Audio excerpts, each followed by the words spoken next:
Okay, so I don't really know how to start this video off, but it's gonna be a hard video for me to do.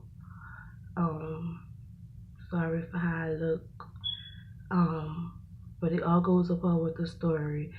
Basically, I'm only doing this video to help people that uh may go through are going through what I am right now.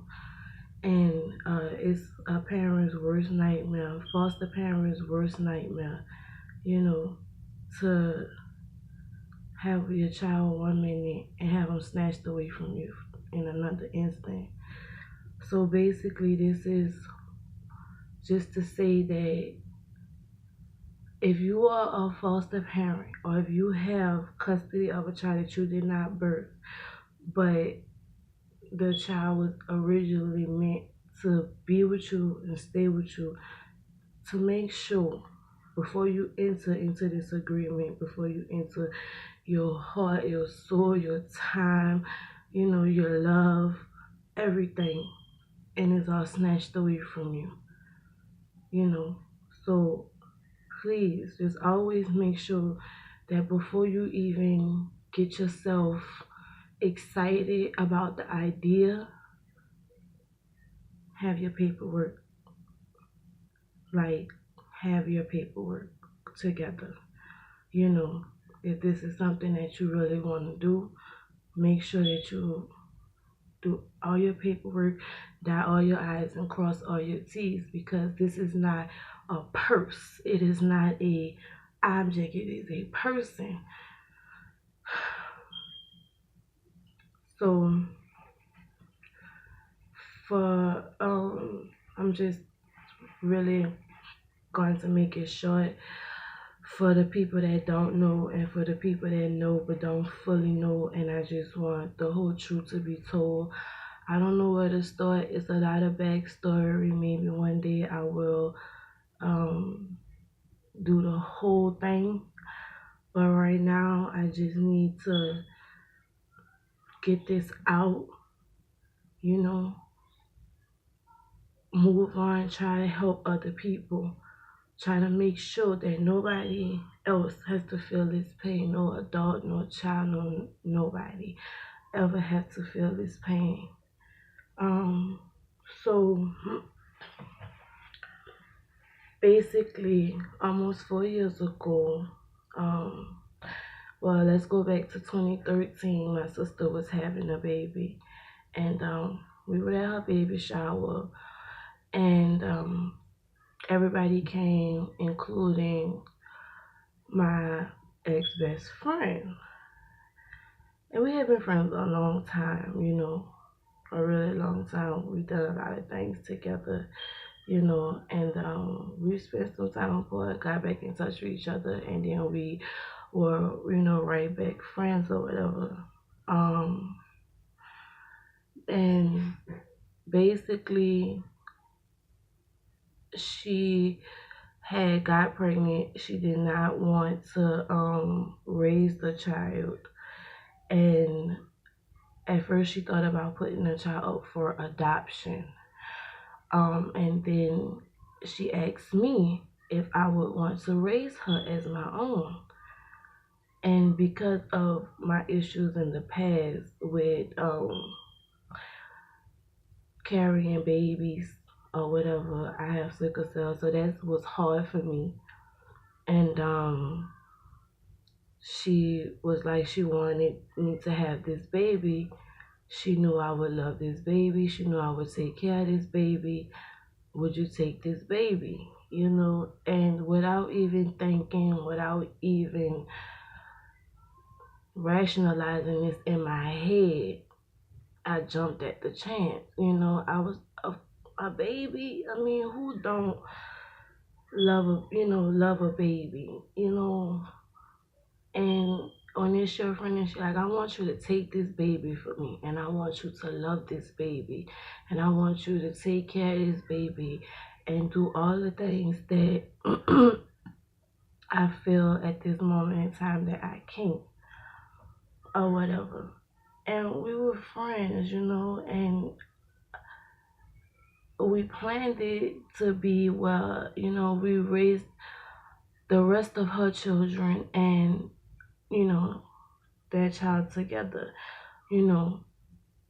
So fast forward, mind you, this was only a couple of months before, a few months before the baby was actually due, before she was actually due.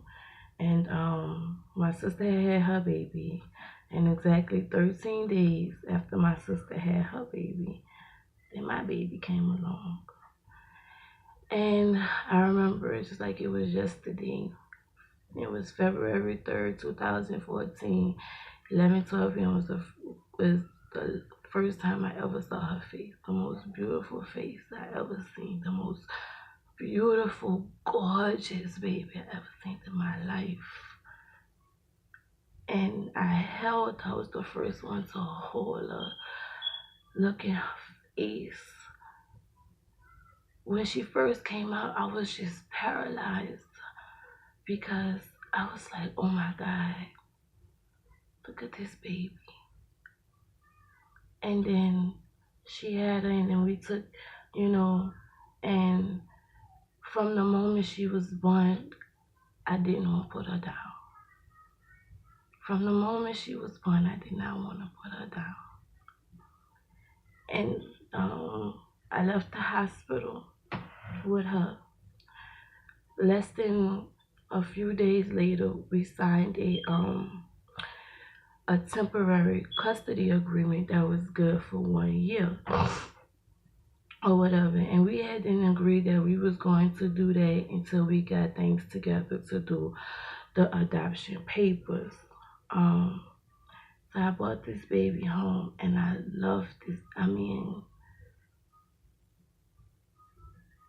bringing her home was the best thing ever, because if you ever have been pregnant and had to lose your baby and walk out the hospital with no baby and go home all alone, that's a hurting feeling. But I got to take this baby home with me, and my life changed. Everything in me at that moment had changed because I love this little baby. She just was like, I just couldn't believe that this little person could just make me feel things I never felt before, you know? And everything, was good. And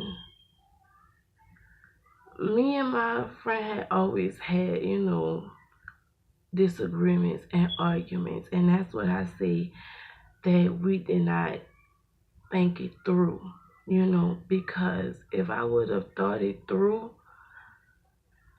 I would have been like, I don't know, I didn't think that anything that we would get into about would ever get that bad, ever. I never thought that it would, and it was petty stuff, petty stuff, petty. And I never thought that we would get to that point, because at the end of the day, you fuss and you fight with people, especially two women. I mean, we argue all the time. I consider this grandma to be my sister. I mean, no matter how much she worked on my nerve, no matter how much she just was like a fucking brick wall to get through, I still loved her anyway. I still loved her anyway. But when Lamani came along, I started putting other things first, and I didn't care about petty stuff no more. All I wanted to do was to work and to take care of my baby and make sure that she never wanted for anything. I wanted to make sure that I live up to everything that I promised to my friend, that I would take care of her, that I would love her, that I would make sure that she would never, ever, ever want anything in this world. And if she wanted it, I was going to find a way to go out and get it. So she became my main focus, and I didn't care about anything think other things anymore. I didn't care about any kind of pettiness anymore. I didn't want to be entangled and all that. And then we got into it about the simplest thing, and it blew up like over nothing, over nothing. And it just make me question motives, you know? Like, did this person plan this? You know? So we got into it over money, a bill, you know, and it snowballed into this thing, and I felt like she was holding this baby because at this point in time, it this is fast forward 3.5 years later, and we had signed the custody papers every year. When they expire, we we got some more, signed some more. This year they was up in June, right before the argument that we had. The papers was about to expire.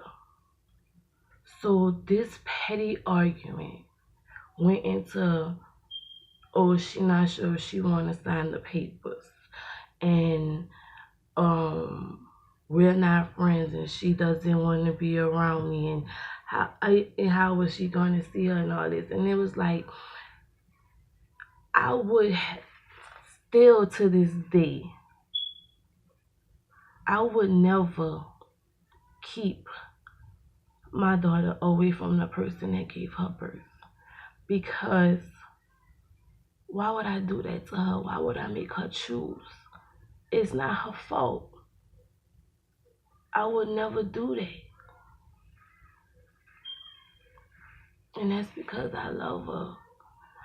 And I loved my baby so much that I was willing to put up with anything in order for